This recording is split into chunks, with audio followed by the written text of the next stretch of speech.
Hi friends, ఎలా ఉన్నారు? Welcome to our channel Parvati ముచ్చట్లు. వినాయక చవితి అనగానే మనకి గుర్తుకు వచ్చేది వినాయకుడి నవరాత్రులు. వినాయకుడి నవరాత్రులే కాకుండా ఇంట్లో కూడా వినాయకుడిని ప్రతిష్ఠించి నవరాత్రి పూజలు చేస్తూ ఉంటారు. ఇంట్లో పూజించే వినాయకుడి తొండం ఎటువైపు ఉంటే మంచిదో ఇప్పుడు మనం తెలుసుకుందాం. గణపతికి ఇంట్లో కూడా ఎంతో భక్తి శ్రద్ధలతో పూజిస్తారు.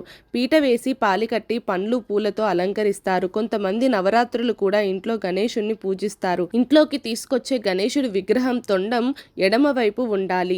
ఇలాంటి విగ్రహం చాలా శుభప్రదమని భావిస్తారు. దీన్ని పూజించడం ఎంతో మంచిది. అలాగే వినాయకుడిని ఏదైనా ఆసనం లేదా ఎలుకపై కూర్చున్న విగ్రహం తీసుకుంటే మంచిది.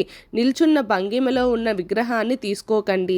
గణేశుని విగ్రహాన్ని కొనేటప్పుడు రంగులు కూడా చాలా ముఖ్యం. నలుపు రంగు లేకుండా ఉండే విగ్రహాన్ని తీసుకోండి. అదే విధంగా ఇంట్లో పెట్టే విగ్రహం చిన్నదైనా పెద్దదైనా మట్టితో చేసిన విగ్రహంతో పూజించడం చాలా ఉత్తమం. మట్టి అనేది పంచభూతాల్లో ఒకటిగా భావిస్తారు. కాబట్టి ప్రతిసారి ఈ సూచనలు పాటిస్తూ విగ్రహం ఇంటికి తీసుకురావడం వల్ల ఇంటికి అదృష్టం సిద్ధిస్తుంది. మా వీడియోస్ కనుక మీకు నచ్చినట్టయితే మా ఛానల్ని లైక్ చేయండి, షేర్ చేయండి, అలాగే సబ్స్క్రైబ్ చేసుకోవడం మాత్రం అస్సలు మర్చిపోకండి. మరిన్ని ఇలాంటి వీడియోస్ కోసం మా ఛానల్ని ఫాలో అవ్వండి.